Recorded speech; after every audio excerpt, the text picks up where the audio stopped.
तो hello everyone, हमने आपका लास्ट लेक्चर में एक टॉपिक स्टार्ट किया था। That was your British conquest, right? British conquest over your Bengal. जब हम ब्रिटिश कॉन्क्वेस्ट की बात करते हैं तो ब्रिटिश कॉन्क्वेस्ट में हम क्या पढ़ते हैं? मेजरली आपकी टू बैटल्स पढ़ते हैं। एक होती है आपकी बैटल ऑफ प्लासी और दूसरी होती है बैटल ऑफ बक्सर।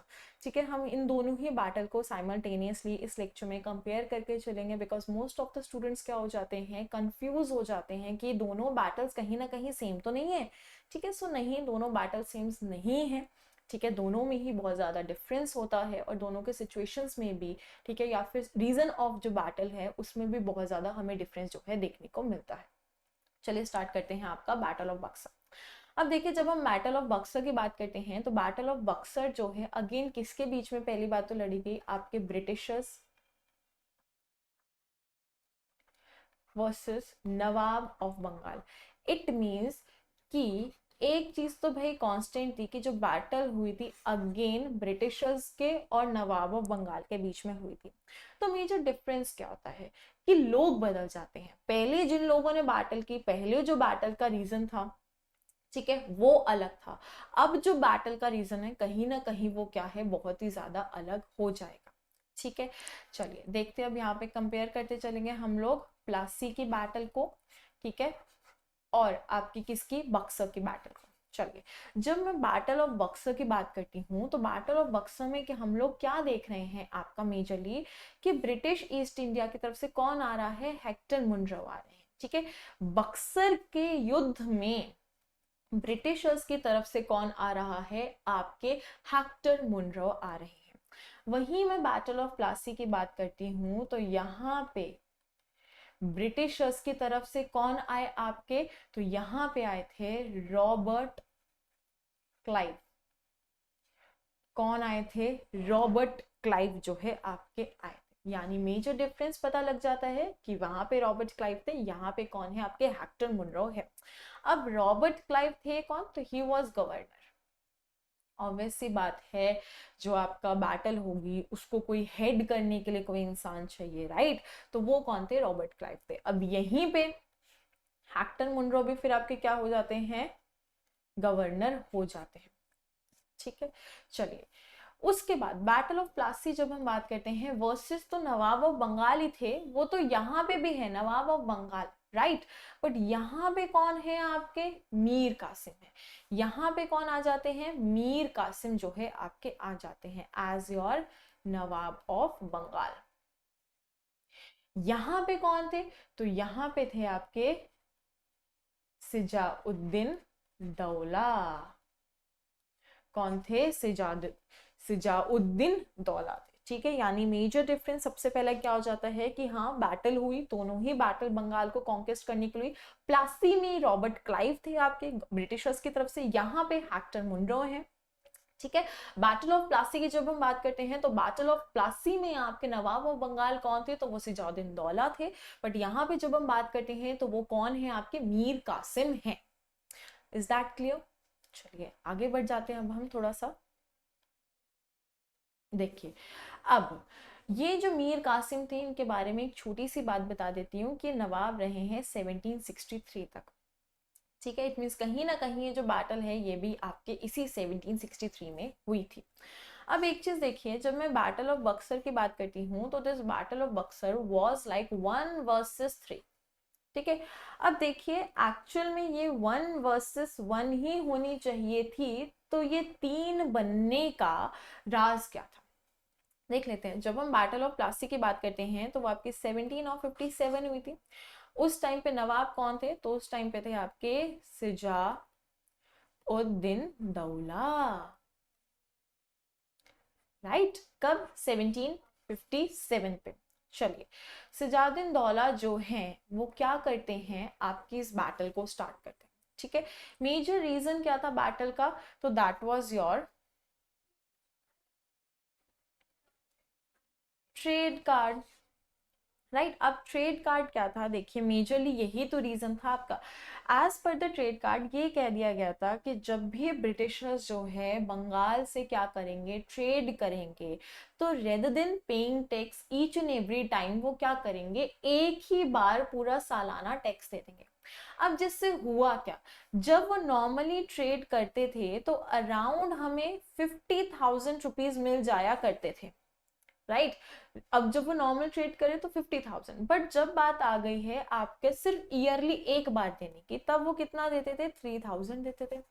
अब इससे होता क्या था, ट्रेड किसके साथ कर रहे हैं, बंगाल के साथ कर रहे हैं, तो कहीं ना कहीं ये जो इतना बड़ा लॉस है ये भी किसको फेस करना पड़ रहा होगा, आपके इस बंगाल को ही तो फेस करना पड़ रहा होगा, राइट। इसी लॉस को 1757 में कौन फेस कर लेते हैं, सिजाउद्दीन दौला फेस कर लेते हैं। और जैसे ही वो इस चीज को फेस करते हैं वो बहुत ज्यादा अग्रेशन में आ जाते हैं कि यार ऐसा क्यों है कि हम पे ही इतना ज्यादा जो है अत्याचार वो किया जा रहा है, हमने ऐसा भी क्या कर दिया है जो इतना ज्यादा अत्याचार हमें देखने को मिल रहा है, राइट। और इसी वजह से क्या हो जाती है, आपकी बैटल ऑफ प्लासी जो है हो जाती है। नाउ यहां पे एक और भी आपको इंसिडेंट देखने को मिलता है, that is black hole incident. और यही ब्लैक होल इंसिडेंट क्या करता है, जो ब्रिटिशर के गवर्नर होते हैं रॉबर्ट क्लाइव, ठीक है, उनको एक तरह से क्या कर देता है, ट्रिगर कर देता है इस बैटल में बहुत फेस टू फेस आके क्या करने से, बैटल करने से।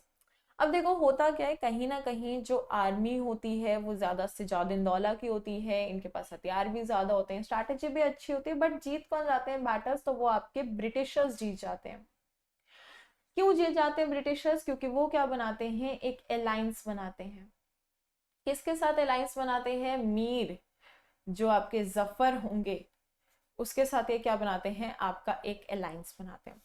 अब एज पर द अलायंस क्या होता है कि मीर जफर जो है किसके साइड होता है, फिर ब्रिटिशर्स के साइड होता है। अब खुद सोचिए, मैंने अगर आपने लास्ट लेक्चर देखो तो मैंने तभी मेंशन किया था कि मीर जफर कौन थे, he was a kind of a commander, right. और जब तक कमांडर ही क्या नहीं करेगा, आपकी जो वहां पे आर्मी है उसको इशारा नहीं देगा बैटल करने के लिए, तब तक बैटल नहीं होगी। तो जब मीर जफर द कमांडर ही वो क्या हो जाते हैं, किसके साथ, आपके ब्रिटिशर्स के साथ हो जाते हैं, तो इट्स क्वाइट ऑब्वियस कि देखिए कहीं ना कहीं ब्रिटिशर्स ने ही जीत जाना होता है। तो इसी अलायंस की वजह से क्या हो जाते हैं, आपके ब्रिटिशर्स जीत जाते हैं। अब अलायंस क्यों बनी थी, एक कंडीशन रखी गई थी कि जो अब नवाब ऑफ बंगाल का थ्रोन होगा वो किसको मिल जाएगा, मीर जफर को मिल जाएगा। अब देखो होता क्या है, मीर जफर आपके कब बन जाते हैं, 1757 में क्या बन जाते हैं, नवाब ऑफ बंगाल बन जाते हैं, राइट। अब इनको नवाब ऑफ बंगाल बनाया किसने था, ब्रिटिशर्स ने बनाया था। तो होता क्या था कि जब भी ब्रिटिशर्स इनके पास आते थे, इनको बोलते थे कि यार चलो पार्टी दो हमें, तो मीर जफर कहता था कोई बात नहीं भाई तुम पार्टी कर लो, आई विल पे, ठीक है। वो कहता है हमें शॉपिंग करनी थी, तो ये कहता था कोई बात नहीं आप शॉपिंग कर लो, आई विल पे, ठीक है। ये सिलसिला जो है लगभग कब तक चला, तो ये आपके 1760 तक चला। जब तक हम 1760 तक पहुंचते हैं नवाब ऑफ बंगाल के केस में, तो मीर जफर क्या हो जाते हैं, आपके पेनीलेस हो जाते हैं, यानी बिल्कुल क्या हो जाते हैं, कंगाल हो जाते हैं, ठीक है। उनके पास बिल्कुल भी पैसे नहीं बचते हैं, ठीक है। अब इस केस में देखो होता क्या है, जब हम बात कर रहे हैं किसकी, 1760 की, जिसमें मीर जफर क्या हो चुके हैं, कंगाल हो चुके हैं, पैसे नहीं हैं, तो इनके पास क्या आते हैं, ब्रिटिशर्स आते हैं और बोलते हैं कि भाई चल ठीक है आज मुझे शॉपिंग पे जाना है। तो मीर जफर बोलते हैं कि देखिए आज आप शॉपिंग कर लीजिए लेकिन अब आप खुद पे करेंगे, बिकॉज मेरे पास उतने पैसे नहीं हैं। जब ये चीज आपके कौन सुनते हैं, ब्रिटिशर्स सुनते हैं, तो वो क्या करते हैं, मीर जफर को as a Nawab of Bengal से हटा देते हैं। अब as a Nawab of Bengal से उनको हटा देंगे तो इट्स क्वाइट ऑब्वियस कि कोई और बनेगा, तो वो किसको बनाते हैं, इन्हीं के सन इन लॉ को बनाते हैं, जिनका नाम क्या होता है, मीर कासिम होता है, ठीक है। अब होता क्या है कि मीर कासिम को 1760 में क्या बना दिया गया है, नवाब ऑफ बंगाल जो है डिक्लेयर कर दिया गया है, राइट। चलिए बिल्कुल ठीक है। अब होता क्या है, जैसे 1760 में आते हैं इनको सब सुहाना लगता है, पर 1760 से जैसे ही ये 1763 तक पहुंचते हैं इनको ना शक होने लगता है कि यार मैं तो नवाब हूं, तो मेरा अकाउंट कैसे खाली हो रहा है, ठीक है, मेरे पास पैसों की कमी क्यों है, बिकॉज मैं तो नवाब हूं ना। तो मेरे पास तो पैसे होने चाहिए, तो मेरे पास पैसों की कमी क्यों आ रही है, राइट। तो जब ये उस रीजन पे क्या करते हैं, गौर फरमाते हैं, तो देखते हैं कि यार वो जो ट्रेड कार्ड था ना, वही ट्रेड कार्ड क्या कर रहा है, पंगा क्रिएट कर रहा है। क्योंकि उस ट्रेड कार्ड, जब वो ट्रेड कार्ड नहीं था तब हमें कितने मिलते थे, 50,000 रुपए मिलते थे। अब वो ट्रेड कार्ड है तो हमें कितने मिल रहे हैं, 3,000 रुपए सालाना मिल रहे हैं, जो कि बहुत ही कम है। और अगर ऐसे ही मिलते रहे तो कहीं ना कहीं ये जो नवाब ऑफ किंगडम है, ठीक है, ये जो नवाब का किंगडम है ना, वो कहीं ना कहीं मिट्टी में मिल जाएगा, क्योंकि पैसे ही नहीं होंगे। तो होता क्या है कि ये 1763 में बहुत हिम्मत करके उस ट्रेड कार्ड को क्या कर देते हैं, खत्म कर देते हैं। क्या कर देते हैं, खत्म कर देते हैं। और जैसे ही ट्रेड कार्ड खत्म होता है, जो आपके ब्रिटिशर्स हैं वो क्या होते हैं, गुस्सा आ जाता है उनको, एंग्री हो जाते हैं, वो बहुत ज्यादा गुस्से में आ जाते हैं कि इसकी हिम्मत कैसे भी हमारा ट्रेड कार्ड खत्म करने की। अब जैसे ही आपके मीर कासिम जो हैं वो क्या करते हैं, ये देखते हैं कि यार ब्रिटिशर्स गुस्सा हो गए हैं, तो उनको अपनी जान का खतरा होता है और वो अपनी जान बचाने के लिए कहाँ भाग जाते हैं, अवध भाग जाते हैं। जैसे ही वो अवध पहुंचते हैं, वहां पे उनको दो लोग मिलते हैं। पहले नवाब ऑफ अवध, और उनके साथ चाय कौन पी रहे होते हैं, आपके शाह आलम टू। ठीक है, कौन पी रहे होते, चाहे शाह आलम टू पी रहे होते हैं। ठीक है, जैसे ही मीर कासिम आते हैं, वो उन दोनों के पास भाग के आते हैं और कहते हैं कि पता है, देखो ब्रिटिशर्स हमारे इंडिया पे आए हैं, ठीक है, और वही ब्रिटिशर्स क्या कर रहे हैं, अब इंडिया पे कब्जा करने का सोच रहे हैं। ठीक है, वो क्या करने की सोच रहे हैं, कब्जा करने की सोच रहे हैं। और कब्जे का सबसे पहले उन्होंने क्या सॉल्यूशन निकाला, तो उन्होंने एक सबसे पहले सॉल्यूशन निकाला, ट्रेड कार्ड, कि भी एक ट्रेड कार्ड बना लेते हैं जिससे हमें क्या करना पड़ेगा, कम जो है पैसे देने पड़ेंगे। तो ये बात सुन के कहीं ना कहीं जो आपके मुगल एम्पायर हैं वो भी गुस्से में आ जाते हैं कि यार सच में ब्रिटिशर्स हमारे साथ ऐसा कर रहे हैं। ठीक है, अब मीर कासिम ने जो है एक तरीके से क्या लगा दी थी, आग आपकी ऑलरेडी लगा दी थी। फिर ये दोनों पूछते हैं कि देखिए मीर कासिम, अब आपने हमें रीजन तो बता दिया कि ब्रिटिशर्स हमारे साथ ऐसा कर रहे हैं, अब हमें ये भी बता दो कि हमें क्या करना चाहिए इन ब्रिटिशर्स से लड़ने के लिए। तो वो कहते कोई बात नहीं, मेरे पास एक प्लान है। हम क्या करते हैं, हम तीनों मिलके ना एक बैटल छेड़ देते हैं अगेंस्ट ब्रिटिशर। ठीक है, तो अब आपको आंसर मिल गया कि मैंने क्यों कहा 1 वर्सेस 3। अब इस 3-3 में कौन थे, दो तो आपके नवाब थे, एक था बंगाल का नवाब, एक था आपका अवध का नवाब। ठीक है, और दूसरे कौन थे, आपके मुगल इंपीरियर थे, जिनका नाम क्या था, शाह आलम टू। और 1 में कौन था, ब्रिटिश ट्रस्ट था, जिनका क्या नाम था, हेक्टर मुनरो। ठीक है, तो ये होता है मेजरली जो बैटल होती है, उसका ये रीजन होता है कि 1763 में क्या कर दिया था, ये जो आपके नवाब थे बंगाल के, उन्होंने इस ट्रेड कार्ड पे रोक लगा दी थी। और रोक लगाते ही ये वहां से भाग गए थे। भाग के पहुंचे कहाँ, तो ये पहुंचते हैं आपके अवध में। अवध में किससे मिलते हैं, तो नवाब ऑफ अवध से मिलते हैं। एंड उन्हीं के साथ साथ शाह आलम टू भी बैठे होते हैं, जो आपके मुगल एम्पायर होते हैं। ये जो है इन दोनों को भड़का देते हैं, ठीक है, और बैटल के लिए कन्विंस कर लेते हैं, जिससे ये बैटल 1-on-1 होने से 1-on-3 क्या हुआ, होने लग जाती है। चलिए, होप आपको ये सारी चीजें जो है अब तक समझ आ गई होंगी। Let's proceed. हाँ जी, बैकग्राउंड देख लेते हैं। अब मीर कासिम पहली बात देख लेते थे कौन, तो he was successor of your Ali वर्दी खान। हमने लास्ट बैटल में भी अली वर्दी खान जी के बारे में पढ़ा है। ठीक है, then Mir Qasim was an efficient and strong ruler determined to improve the affair of state, shifted his capital from Murshidabad to Munjar in Bihar। अब जो आपके ये मीर कासिम थे, ये कहीं ना कहीं एक बहुत अच्छे क्या थे, आपके रूलर थे। ठीक है, क्यों रूलर थे, क्योंकि ये चाहते थे कि यार देखिए मेरा ये जो बंगाल है ना, ये फले फूले, ठीक है, ये अच्छे से बढ़ना चाहिए, रेदर देन ये खत्म नहीं होना चाहिए। ठीक है, बहुत ज्यादा एफिशिएंट थे। स्ट्रॉन्ग कैसे हमें पता लगता है, क्योंकि देखिए ट्रेड कार्ड अभी तक कोई भी नवाब नहीं बंद कर पाया, बट इन्होंने वो ट्रेड कार्ड एकदम से बंद कर दिया, राइट। और रीजन क्या था, ताकि इंप्रूव कर पाए।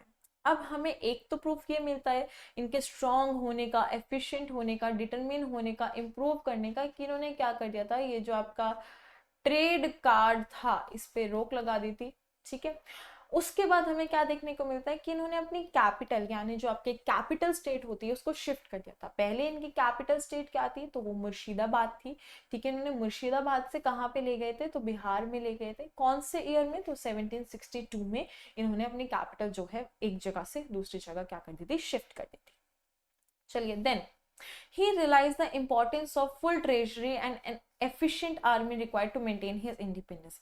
इनको ये समझ आ गया कि भाई देखिए इम्पोर्टेंट क्या है, अगर अब अपने जो आपका एम्पायर है, ये जो आपकी एक जगह है बंगाल है, उसको क्या बनाना है, मोर एफिशिएंट बनाना है, एक अच्छी जगह बनाना है, सुहानी जगह बनाना है, तो हमारे पास क्या होना चाहिए, बहुत अच्छे खासे पैसे होने चाहिए। देखो जब आपके पास अच्छे खासे पैसे होंगे तो इट्स क्वाइट ऑब्वियस कि आप अपनी वो जो जगह है उस पर इन्वेस्ट कर पाओगे, वहां की ब्यूटी पे इन्वेस्ट कर पाओगे, राइट। उसके अलावा इन्होंने क्या कहा कि मेरे को क्या चाहिए, एक अच्छी आर्मी चाहिए ताकि हम क्या रह सके, पूरी तरह स्वतंत्र रह सके। ठीक है, अब जो मीर कासिम थे वो क्या चाहते थे कि वो क्या रहे, एक इंडिपेंडेंट रूलर रहे। बट प्रॉब्लम पता है कहाँ पे आई मेजर, जब ब्रिटिशर्स ये नहीं चाहते थे। ब्रिटिशर्स चाहते थे कि यार ये जो मीर कासिम है ये हमारा पपेट बन के रहे, हम जो कह रहे हैं ये वही करे। ठीक है, हम कह रहे हैं कि रात नहीं सुबह है तो ये मान ले कि हाँ सुबह है। हम कहें कि सूप नहीं पीना रोटी खानी है तो ये रोटी ही खाए, सूप ना पिए, बिल्कुल हमारे इशारों पे चले। ठीक है, बट ऐसा नहीं होता है, बिकॉज मीर कासिम अगेन ही वॉज रियली एफिशिएंट एंड बहुत ज्यादा स्ट्रॉन्ग रूलर थे और उन बहुत ज्यादा ब्रेव भी रूलर थे। ठीक है, तो इसलिए ऐसा जो है आपका नहीं हो पाता है। आगे होता क्या है, tussle between Mir Kasim and Britisher. देखिए अब ये ही बात मैं आपको पीछे ब्रीफ में समझा चुके हैं, अब हम डिटेल में देख लेते हैं। मिस यूज हो रहा था ट्रेड कार्ड का, और ये ट्रेड कार्ड दिया किसने था, ठीक है, तो ये दिया था फरमान में, एक निकाला गया था। फरमान कब आया था, तो 1717 में ये फरमान निकाला गया था। ये फरमान निकाला किसने था, तो याद रखिएगा मुगल एम्पायर आपके फारूक सियार जो थे ना, उन्होंने ये जो है आपका ट्रेड कार्ड का कॉन्सेप्ट है वो निकाल के दिया था। ठीक है, कौन से ईयर में, तो ये निकला था आपके 1717 में। अब इसमें देख लेते हैं था क्या। ठीक है, एक minute, let me make this clear. चलिए, अब ये मिसयूज हमें देखने को मिलता है किसका, फरमान का, जो कब निकला था, 1717 में निकला था। ठीक है, जो ब्रिटिशर्स ने निकलवाया था। अब इसमें था क्या कि अगर वो वन टाइम ट्रेड कर रहे हैं तो उनको उसका क्या देना पड़ रहा है, टैक्स देना पड़ रहा है। टू टाइम्स ट्रेड कर रहे हैं तो टैक्स देना पड़ रहा है। ठीक है, और ये टैक्स मिला के जो बंगाल के नवाब है उनको सालाना कितना पैसा मिल रहा है, लगभग 50,000 मिल रहा है। और देखो बंगाल के लिए तो मुनाफा है बट ब्रिटिशर्स के लिए कहीं ना कहीं घाटा है। तो उन्होंने फारूक सियार से ट्रेड कार्ड की डिमांड की थी, जिसके अंतर्गत उन्होंने ये कहा कि हम पर एनम आपको क्या देंगे, सिर्फ 3,000 रुपये दे देंगे। ठीक है, और उस 3,000 में हम पूरे सालाना क्या कर सकते हैं, आपका ट्रेड कर सकते हैं। चलिए, अब हुआ क्या, जो मीर कासिम है उसने एक एक्सट्रीम स्टेप किया, उसने इन सारी चीजों को क्या कर दिया, एबॉलिश कर दिया। ठीक है, एबॉलिश का मेजर रीजन देखो पता है क्या था, एक और इसमें एक बात आती है कि ये जो टैक्स था ना, ये कब दे रहे हैं, कंपनी के ट्रेड पे दे रहे हैं। देखो मान लो कि हाँ ब्रिटिश ईस्ट इंडिया कंपनी ने बंगाल से ट्रेड करना है तो आप ये यूज कर लो, बट उसी कंपनी के साथ आप पर्सनल ट्रेड करोगे तो कैसे चलेगा। एग्जाम्पल दे देती हूँ, मान लेते हैं ब्रिटिश ईस्ट इंडिया कंपनी ने बंगाल से चावल खरीदने थे। ठीक है, तो चावल खरीदने पे उनको टैक्स देना पड़ता, बट उनके पास क्या था, कार्ड था, तो वो टैक्स नहीं देते।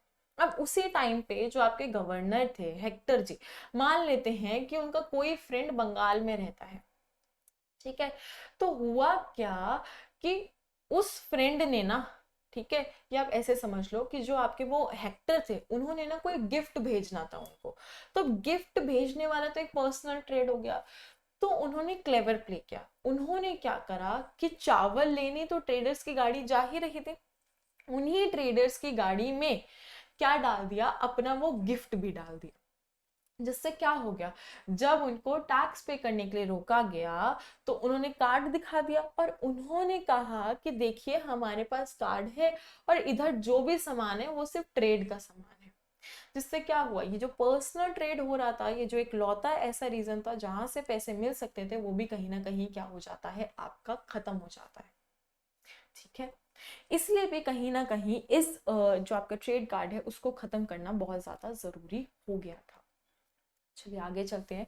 अब देखो हुआ क्या, ये एबॉलिश कर देते हैं सारी ड्यूटीज को, ठीक है, ये सारे जो बेनिफिट्स हैं उनको एबॉलिश कर देते हैं, ठीक है, जिससे ब्रिटिश को बहुत ज्यादा क्या आ जाता है, गुस्सा आ जाता है। अब this was the strongest protest, ये क्या था, बहुत ज्यादा स्ट्रॉन्ग प्रोटेस्ट था, क्योंकि ब्रिटिशर्स कह रहे थे कि हमें ये जो सारी चीजें हैं वापस कर दो, ठीक है। बट ये जो कॉन्फ्लिक्ट है ये आगे जाके क्या बन जाती है, एक वॉर में कन्वर्ट हो जाती है, ठीक है, किसके बीच में, ब्रिटिशर्स और मीर कासिम के बीच में। देखिए स्पेलिंग की कोई बात नहीं है, कई जगहों पे क्यू से होता है, कई जगहों पे के से होता है, तो इट्स नॉर्मल, ठीक है। कई बार हो जाता है, अलग अलग जो आपके पब्लिशर्स होते हैं या जो अलग अलग सोर्सेज हैं वहां से के और क्यू दोनों ही होते हैं, तो कंफ्यूज नहीं होना, हमारे लिए जरूरी क्या है याद रखना कि उनका नाम मीर कासिम था, ठीक है। चलिए बैटल कब होती है, 1763 में ही हो जाती है बैटल, ठीक है। चलिए अब हम आगे बढ़ते हैं, तो मीर कासिम, वही मैंने बताया, मीर कासिम इसको खत्म करके कहाँ भाग जाते हैं भाई, अवध भाग जाते हैं, ठीक है। वो वहां पे किससे मिलते हैं, आपके नवाब ऑफ अवध से मिलते हैं, सुजाउद्दीन दौला से, एंड मुगल इंपीरियर जिनका नाम क्या होता है, शाह आलम टू होता है। इन दोनों को वो भड़का देते हैं, किस चीज के लिए भड़का देते हैं, कि देखिए अब हमें क्या करनी पड़ेगी, बैटल करनी पड़ेगी भाई, क्योंकि ब्रिटिशर्स जो है, ये जो ट्रेड फरमान है, ये जो ट्रेड कार्ड है ना, इसका क्या कर रहे हैं, बहुत ही ज्यादा मिसयूज कर रहे हैं। चलिए आगे चलते हैं फिर। चलिए अब हो जाती है द बैटल। अब हम किसकी बात कर रहे हैं, द बैटल की बात कर रहे हैं, हाँ जी। सबसे पहले क्या है, कोर्स ऑफ वॉर हुई कब थी, कोर्स आपकी वॉर, तो वो मेजरली कभी अक्टूबर में, अक्टूबर 1764 में क्या किया गया था, एक फाइनल अटेम्प्ट किया गया था, किसके द्वारा, ब्रिटिशर्स के द्वारा, फ्रॉम बंगाल, ठीक है। अब यहाँ पे क्या हुआ कि एक तरह से बैटल होती है अगेन आपके ब्रिटिशर्स के बीच में, मीर कासिम के बीच में, नवाब ऑफ अवध के बीच में, शाह आलम टू के बीच में, ये क्या करते हैं, एक लड़ाई लड़ते हैं। अब होता क्या है, the armies of Nawab and the Mughal empire were decisively defeated by the britishers forces under Major Hector Munro. अब यहाँ पे ये कहा गया है कि देखिए जो बैटल होती है दैट इज 1 वर्सेस 3, बट जीतते ब्रिटिशर्स है। क्यों जीतते ब्रिटिशर्स है, देखिए इन तीनों में है कौन कौन, Nawab of Bengal, Nawab of Awadh and Mughal empire और शाह आलम टू, राइट, यही बात है। चलिए देखो, वॉर करने का प्लान किसका, आपका नवाब ऑफ बंगाल का, ठीक है। इट मीन स्ट्रैटेजी किसकी, उस नवाब ऑफ बंगाल की, ठीक है। अब होता क्या है, ये बैटल फील्ड में जाते हैं नवाब ऑफ बंगाल, बहुत खुशी खुशी जाते हैं कि मेरे साथ तो मुगल एम्पायर है, मेरे साथ मुगल इंपीरियर है, सॉरी, मेरे साथ तो नवाब ऑफ अवध है, मैं तो ये बैटल ऐसे चुटकियों में जीत जाऊंगा। बट होता पता है क्या है, जैसे ही ये जितनी खुशी से उठ के कहाँ पे जाते हैं, बैटल फील्ड में जाते हैं घोड़े पे चल के, वैसे ही हेक्टर मुनराव एक गोली चलाते हैं और ये मर के गिर जाते हैं। अब एक गोली चलाई हेक्टर मुनराव ने, किसको जाके लगी, आपके उस मीर कासिम को जाके लगी, और मीर कासिम क्या हो गए, गिर गए। गिर गए माने मर गए। अब देखो हुआ क्या, मेजरली ये जो बैटल थी ये तो थी तो उसी की ना, किसकी, नवाब ऑफ बंगाल की।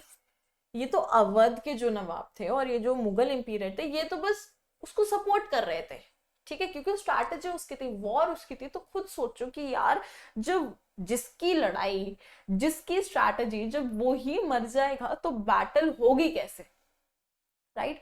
तो यही होता है, यहाँ पे कोई अलायंस वगैरह नहीं फॉर्म होता है, यहाँ पे डायरेक्ट हेक्टर मुनराव क्या करते हैं, शूट कर देते हैं, किसको शूट कर देते हैं, आपके नवाब ऑफ बंगाल को शूट कर देते हैं, जिससे जो आपके नवाब ऑफ अवध हैं एंड जो आपके मुगल इंपीरियर है वो कहीं ना कहीं कंफ्यूज हो जाता है कि अब हम क्या करें, क्योंकि ये तो बेचारा मर गया है, ठीक है। इसी के साथ क्या होती है, बैटल जो है आपके ब्रिटिशर्स यहाँ पे जीत जाते हैं। वैसे देखिए ना कितनी, मतलब कैसी सी बात है, जीतना किसी और को चाहिए था, जीत कोई और जाता है, ये यही एक तरह से होता है आपका प्रेजेंस ऑफ माइंड जो होता है ना, उसी को हम कहते हैं, ठीक है। चलिए आगे चलते हैं।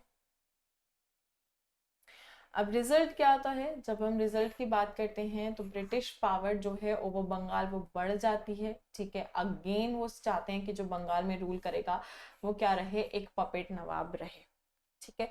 इसके साथ साथ इस बैटल रिजल्ट करती है एक ट्रीटी को। अब ट्रीटी क्या है, ट्रीटी ऑफ इलाहाबाद कब होती है, 1765 में होती है। किस किस के साथ ये ट्रीटी करी जाती है, तो ये आपके मुगल इंपीरियर के साथ की जाती है, एंड जो आपके नवाब ऑफ अवध होते हैं उनके साथ भी ये जो ट्रीटी है, सॉरी, वो की जाती है। अब ट्रीटी का मतलब अगर नहीं पता है तो ट्रीटी का मतलब होता है एक तरीके से समझौता, ठीक है। जब भी आप कोई वॉर लड़ते हैं ना तो आपको कहीं ना कहीं थोड़ा समझौता करना पड़ता है, ठीक है। तो उसी समझौते को एक तरीके से कहा जाता है आपका ट्रीटी, ठीक है। चलिए, हाँ जी, ये चीज यहाँ पे बताई गई है। देन फिर रॉबर्ट क्लाइव के बारे में बताया कि Robert Clive the victory of battle of Plassey, वो आफ्टर दिस बैटल क्या बन जाते हैं, फर्स्ट गवर्नर ऑफ बंगाल जो है बन जाते हैं।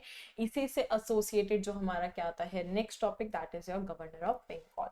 चलिए, यहाँ तक पता चल गया, रिजल्ट क्या हो गया कि ब्रिटिशर्स को क्या चाहिए, एक ऐसा नवाब चाहिए जो उनका पपेट रहे। बिल्कुल सही, ये वो प्रूव कर देते हैं। और सेकंड यहाँ पे क्या देखने को मिलती है, ट्रीटी ऑफ इलाहाबाद हमें देखने को मिलती है, which is again a really important treaty जब हम आपकी बैटल ऑफ बक्सर की बात करते हैं। क्योंकि ये जो ट्रीटी है ना, ये ट्रीटी एक थी बट ये हुई दो लोगों के साथ थी। एक बात, ये ट्रीटी ऑफ इलाहाबाद जो है किसके साथ हुई थी, आपकी वही नवाब ऑफ अवध के साथ हुई। एक ट्रीटी ऑफ इलाहाबाद किसके साथ हुई थी, आपके वही जो शाह आलम टू है यानी मुगल एम्पायर है उनके साथ हुई थी। तो ये ट्रीटी, इन एक ट्रीटी दो लोगों के साथ क्या करती है, इसको बहुत ही ज्यादा इंपॉर्टेंट बना देती है। तो चलिए आगे चलते हैं फिर।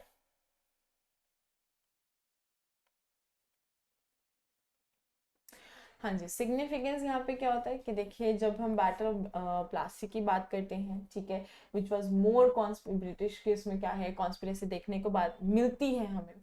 बट जब हम बैटल ऑफ बक्सर की बात करते हैं तो वो क्या थी, एक बार फुल फ्लेड बैटल थी कि यार हाँ फेयर बैटल है, देयर इज नो कॉन्स्पिरेंसी, ठीक है। और इसी से क्या होता है कि यहाँ पे ब्रिटिशर्स की दोनों ही पावर की जीत हो जाती है कि देखिए, हम कॉन्स्पिरेंसी से भी बैटल जो है आपकी जीत सकते हैं बहुत आसानी से, और हम चाहें तो मतलब पावर की मदद से भी क्या है किसी बैटल को जीत सकते हैं। अब यहाँ पे एक इम्पॉर्टेंट फैक्ट आपके लिए क्या हो जाता है कि बैटल जो है सिर्फ आपके ये नवाब ऑफ बंगाल को ही नहीं बट मुगल इंपीरियर को भी क्या करते हैं, हरा देते हैं। अब ये चीज बहुत अच्छी याद रखने वाली है कि जो ब्रिटिशर्स हैं ये आपके नवाब ऑफ बंगाल के साथ साथ मुगल इंपीरियर को भी कहीं ना कहीं हरा देते हैं, जो अगेन ये प्रूव कर देता है कि ब्रिटिशर्स जो क्या है सबसे ज्यादा सुपीरियर हैं, चाहे फिर वो कंपैरिजन नवाब के साथ हो या फिर वो आपकी कंपैरिजन किसके साथ कर दी जाए, मुगल इंपीरियर के साथ कर दी जाए। अब ये जो विक्ट्री है ये क्या कर देती है, ब्रिटिशर्स की ग्रेट पावर जो है वो इस्टेब्लिश कर देती है किधर, नॉर्दर्न इंडिया में, एंड सुप्रीमेसी भी इस्टेब्लिश कर देती है पूरी कंट्री में। यानी जो नॉर्थ में उनको पावर मिली वो बैटल ऑफ बक्सर से मिली, एंड जो सुप्रीमेसी मिली वो भी बैटल ऑफ बक्सर से ही आपको मिली। तो आप देख सकते हैं कहीं ना कहीं जो बैटल्स है वो ब्रिटिशर्स के फेवर में आ रही थी और उनको इस्टेब्लिश करने में मदद कर रही थी। अब वॉर के बाद हुआ क्या, आफ्टर द बैटल क्या होता है, मीर जफर जो है उनको कहीं ना कहीं मार दिया जाता है, ठीक है, बेचारे छोटू से मर जाते हैं इन 1763, ठीक है। देन उसके बाद क्या किया जाता है, नेक्स्ट उसका जब हम ब्रिटिशर्स हैं तो वो क्या देखते हैं, ब्रिटिशर वो also permitted duty free trade in Bengal. जैसे ही यहाँ पे किसको मार दिया गया है, आपके मीर कासिम जी को मार दिया गया है, एंड इट्स क्वाइट ऑब्वियस जब मीर कासिम जी मर जाएंगे ना तो उनके जितने भी ये डिस्ट्रिक्ट्स हैं ये ऑटोमेटिकली उनको मिल जाएंगे, ठीक है। ये यहाँ पे जो हैंड ओवर की बात की गई है तो उनकी जो फर्दर फैमिली मेंबर्स थे they agree to hand over these districts to Britishers, right. उसके बाद यहाँ पे क्या आता है कि जो ब्रिटिशर्स है वो अगेन डिमांड रखते हैं कि हमें क्या चाहिए, ड्यूटी फ्री ट्रेड करने चाहिए, ठीक है। ड्यूटी फ्री जो ट्रेड है वो करना चाहिए, ठीक है, एक्सेप्ट किस पे, आपके सिर्फ सॉल्ट पे, ठीक है। उसके बाद इनकी डेथ हो जाती है, इनको सक्सीड कौन करते हैं, नजम उद दौला जो है सक्सीड करते हैं।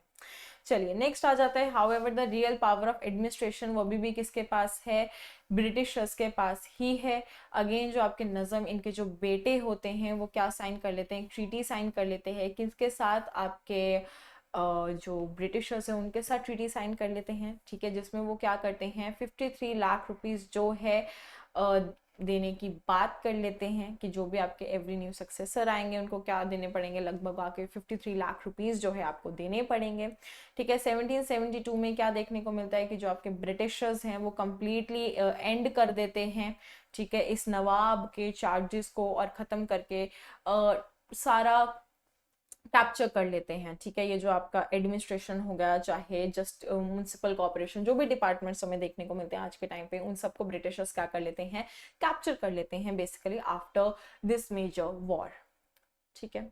चलिए फिर हम आगे चलते हैं।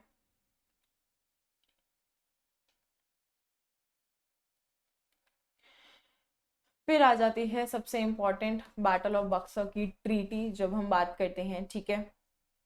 चलिए जब हम ट्रीटी की बात करते हैं तो देखते हैं, जब हम ट्रीटी की बात करते हैं तो ये ट्रीटी कब हुई है, 1765 में हुई है। मेजरली जैसे मैंने मेंशन किया था 2 ट्रीटीज की गई थी, ठीक है। एक तो आपके शाह आलम 2 के साथ की गई थी, एक नवाब सिजाउद्दीन दौला जी के साथ की गई थी। जब हम बात करते हैं फर्स्ट ट्रीटी की, तो वो किसके साथ हुई, नवाब ऑफ अवध के साथ हुई, जिसमें ब्रिटिशर्स ने किसकी डिमांड रखी थी, इलाहाबाद और कारा की डिमांड रखी थी, ठीक है। उन्होंने कहा था कि मुझे इलाहाबाद और जो कारा है वो भी आप कहीं ना कहीं दे दीजिए, ठीक है। देन उसके बाद उन्होंने 50 लाख रुपीज भी मांगे थे कि आप 50 लाख रुपए कंपनी को दे दीजिए। द रीजन बिहाइंड मांगने का कि उन्होंने कहा था कि ये लड़ाई आपकी थी, ठीक है। तो नवाब ने कहा कि नहीं, ये लड़ाई मेरी नहीं थी। तो उन्होंने कहा फिर आपने इस लड़ाई में पार्ट क्यों लिया, अगर आप इस लड़ाई में पार्ट लेते ही नहीं तो कहीं ना कहीं हम लोग बंगाल से अवध आते ही नहीं, ठीक है। बंगाल से आपके सॉरी बक्सर के मैदान पे आते ही नहीं, हम लड़ते ही नहीं, ना हमारा इतना खर्चा होता, ना आप कभी हारते, ना आपको कभी 50 लाख रुपए देने पड़ते, राइट। तो सबसे पहले चीज उन्होंने क्या मांग ली थी, इलाहाबाद मांग ली थी, कारा मांग ली थी, और फिर क्या मांग लिया था, एक 50 लाख का सम मांग लिया था। क्यों मांग लिया था, कि क्योंकि हमें वॉर करने के लिए उधर अपने बंगाल से यहाँ तक जो है ट्रैवल करके आना पड़ा। तो एक तरह से ट्रैवल अलाउंस की इन्होंने क्या रख दी थी, डिमांड रख दी थी। चलिए उसके बाद हम आगे बढ़ते हैं, जो सेकेंड ट्रीटी हुई, तो सेकेंड ट्रीटी में क्या कह दिया गया कि देखिए जो शाह आलम 2 है, उनको एक तरीके से कहा गया कि अब आप कहाँ रहेंगे, इलाहाबाद में ही रहेंगे, ठीक है। इलाहाबाद में क्यों रहेंगे, क्योंकि जब आप इलाहाबाद में रहेंगे तो कंपनी की आप पे नजर रहेगी कि आप क्या कर रहे हो, क्यों कर रहे हो, ठीक है। तो एक तरीके से बोला जाता है कि वो था तो गिफ्ट शाह आलम 2 को, बट एक्चुअल में मैं बात करूं तो that was not a gift, क्योंकि अगर गिफ्ट होता है तो वो आपकी मर्जी है कि आप उसके साथ क्या करना चाहते हो।